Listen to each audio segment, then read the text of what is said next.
ہمیں لاہور بھی 8 بج گئے۔ ہم نے انارکلی میں ہی رات کو کھانا کھایا۔ خیر سیالکوٹ کی بس میں سوار ہو گئے۔ تھکن اتنی تھی کہ ہم لاہور لاری اڈا میں کھڑی ہی بس میں سو گئے، اور پھر سیالکوٹ لاری اڈا میں کھڑی ہی بس میں کنڈکٹر نے اٹھایا کہ اٹھ جاؤ، گھر آ گیا ہے۔ جب ہم آنکھیں ملتے ہوئے حیران پریشان خالی بس کو دیکھنے لگ گئے، میں نے کنڈکٹر کو کہا، یار ابھی تک بس نہیں بھری؟ کنڈکٹر ہنستا ہوا بولا، ویر جی بس سیالکوٹ لاری اڈے میں کھڑی ہے۔ میں ہڑبڑا کر اٹھ کر بیٹھ گیا، اور جنید میری طرف اور میں جنید کی طرف دیکھ کر حیران پریشان بیٹھے تھے کہ کنڈکٹر پھر بولا۔ کنڈکٹر آ جاؤ کہتا ہوا دروازے کی طرف چلا گیا، اور ہم بھی اس کے پیچھے بس سے نیچے اترے اور چاروں طرف دیکھ کر پہچاننے لگے کہ واقعی ہمارا ہی شہر ہے۔ ادھر سے ہم نے رکشہ کروایا جنید کے محلے کا۔ جنید کو گھر اتارا تو جنید نے کافی اصرار کیا کہ رات اس کے پاس رکوں، مگر مجھے تو کہیں اور جانے کی جلدی تھی۔ میں نے اسے گھر لازمی جانے کا کہا اور اسے رکشہ سے اتار کر رکشے والے کو واپس چلنے کا کہا۔ رکشے والے نے کہا، کدھر جانا ہے؟ کچھ آگے موڑ تھا۔ موڑ کر میں نے کہا، بس ادھر اتار دے۔ میں نے اسے کرایہ دیا اور زوفی کے گھر چلا گیا تاکہ حساب وغیرہ دے سکوں، کون سی چیز کتنے کی آئی ہے۔ میں نے ماہی اور آنٹی کا پوچھا تو زوفی نے اشارے سے بتایا کہ وہ تو کب کی سو گئی ہیں۔ پھر زوفی نے مجھے اوپر جانے کا کہا اور خود کھانا کھانے کا کہہ کر کچن کی طرف چلی گئی۔ میں نے کہا، کھانا نہیں، بس چائے بنا دے۔ زوفی مجھے گھور کر بولی، کھانا کھا آئے ہو؟ میں نے اس بات میں سر ہلایا۔ زوفی برا سا منہ بناتے ہوئے بولی، اور میں نے کہا، کیا میں؟ زوفی نفی میں سر ہلا کر افسردہ سی کچن کی طرف چل دی۔ زوفی کچن میں چلی گئی تھی، اور مجھے اپنی غلطی کا احساس جب ہوا تو میں بھاگا ہوا زوفی کے پیچھے کچن میں جب داخل ہوا تو زوفی دوپٹے کے پلو سے اپنی آنکھوں کو صاف کرتے ہوئے چائے کی کیتلی چولہے پر رکھ رہی تھی۔ میں جب کچن میں داخل ہوا تو زوفی نے گردن گھما کر ایک نظر مجھے دیکھا اور پھر دوسری طرف منہ کر کے کھڑی ہو گئی۔ زوفی روحان سے لہجے میں بولی، تمہیں کیا لگے کسی سے؟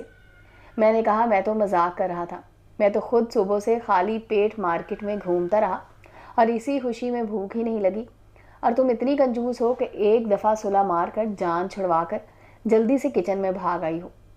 پہلے کیوں نہیں بتایا؟ میں صبح سے تمہارے انتظار میں بھوکی ہوں، کچھ بھی نہیں کھایا کہ تم آؤ گے تو ہی تمہارے ساتھ کھانا کھاؤں گی، اور جناب نے آتے ہی کہہ دیا کہ کھانا کھا کر آیا ہوں، چلو میں ابھی کھانا لے کر آتی ہوں۔ میں کمرے میں چلا گیا۔ زوفی کے ہنسنے کی آواز آئی تو میں نے گردن گھما کر دیکھا تو زوفی کھانے کی ٹرے پکڑے آ گئی۔ چلو کھانا کھائیں، مجھے بہت بھوک لگی ہے۔ میں ہنستا ہوا صوفے کی طرف چل پڑا۔ زوفی بھی میرے ساتھ بیٹھ گئی اور کھانا کھانے لگ گئے۔ میں ساتھ ساتھ زوفی کو مال لینے کی ڈیٹیل بتاتا رہا، اور جنید نے جیسے میرے ساتھ محنت کر کے مختلف جگہ سے ورائٹی اور کلر اسکیم لی، اس کی بھی ساری ڈیٹیل بتاتا رہا۔ اچانک زوفی بولی، یاسر ایک بات کہوں؟ میں نے چونک کر زوفی کی طرف دیکھا اور بولا، ہاں بولو۔ زوفی بولی، یاسر جنید کو پتہ ہے میں نے تمہیں پیسے دیے ہیں؟ میں نے نفی میں سر ہلایا۔ زوفی بولی، یاسر پہلے کی بات اور تھی، اب جنید بھائی تمہارے ساتھ ہوگا، اور میں نہیں چاہتی کہ ہم دونوں کا پتہ چلے، اس لیے تم اسے سب بتا دو، مگر یہ راز ہمیشہ اپنے دل میں چھپائے رکھنا کہ تم نے کس سے پیسے لے کر کام کیا ہے۔ یاسر مجھے غلط مت سمجھنا، دوستی میں دراڑ پڑتے دیر نہیں لگتی۔ میں یہ نہیں کہتی کہ جنید بھائی غلط ہے یا وہ تمہارے ساتھ مخلص نہیں، مگر میں یہ ہرگز برداشت نہیں کر سکوں گی کہ کوئی تمہیں یہ پیسوں کا طعنہ دے۔ راز وہی ہوتا ہے جو اپنے دل میں ہو۔ ایسے ہم راز دوست جب علیحدہ ہوتے ہیں تو جگہ جگہ بدنام کرتے ہیں، اس لیے تم جنید کو صرف میرے اور اپنے رشتے کے بارے میں بتا دینا تاکہ وہ ہم دونوں کے بارے میں غلط رائے قائم نہ کرے۔ میں نے کہا، ٹھیک ہے، تم نے بالکل صحیح کہا، مجھے اس کو بتا دینا چاہیے۔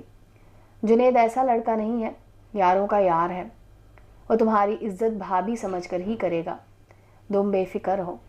میں اس کو اچھی طرح جانتا ہوں اور میں موقع ملتے ہی اسے بتا دوں گا، اس لیے اس کی طرف سے بے فکر رہو۔ کچھ دیر بعد زوفی چائے لے آئی اور بیڈ کی سائڈ ٹیبل پر چائے رکھ کر بیٹھ گئی۔ اگلے دن میں مہری کے گھر گیا۔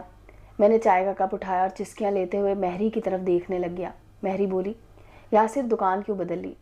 میں نے مسکرا کر کہا، جناب وہ میری اپنی دکان ہے، میں نے اب اپنا کام شروع کر لیا ہے۔ مہری بولی، کب شروع کی دکان؟ میں نے کہا، 15-20 دن ہی ہوئے ہیں۔